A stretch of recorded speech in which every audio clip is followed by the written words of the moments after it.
We have the best players in the world. We have the best fans in the world. But right now, we have the worst leadership in the world.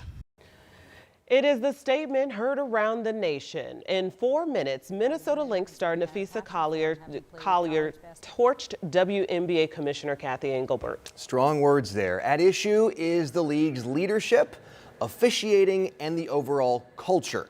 Our Jenna Webster looked into this today, and she's here now because throughout this criticism about the league's failure to value its players, there's a key takeaway here, and that's about the state of the collective bargaining agreements, right? There's a lot going on here. There is a lot going on. That's, the easy way to explain it. Yeah. But these negotiations are kind of the backdrop to this whole conversation that we're having since yesterday. The league and its players have 1 month, an October 31st deadline to reach a deal on this collective bargaining agreement.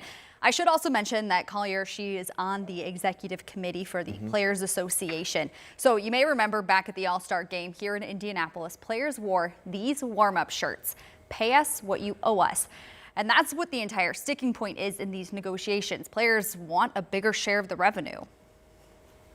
Leadership needs to change. I think, our league is at a spot that it hasn't been in the past 10 years. Like, we're growing exponentially and we need change to mirror that. And I think where the players see the league going is different than where leadership sees the league going, and somehow we need to see that align. And I think the CBA negotiations will help hopefully get us there. Last October, players opted out of the current agreement that was set to expire in 2027. The W's $2 billion media rights deal kicks in next season, and expansion fees are skyrocketing. $50 million for the Golden State Valkyries, and the Cleveland, Detroit, and Philadelphia expansions paid $250 million. The UIndy Director of Sport Management describes this as the most critical time in these negotiations.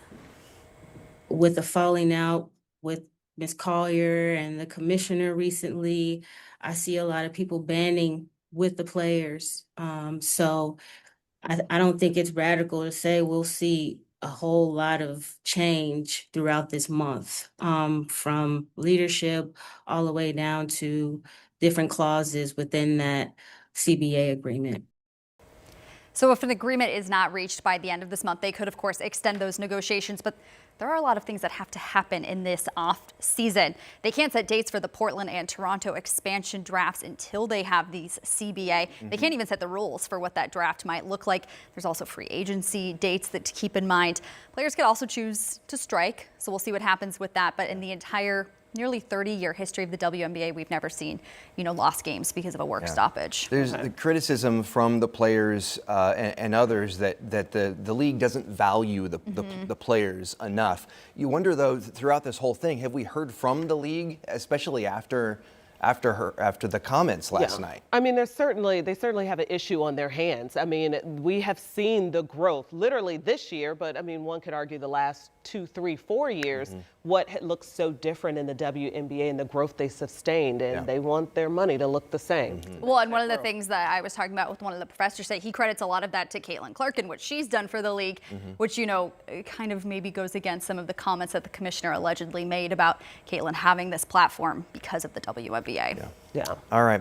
Thanks for looking into that today, Jenna.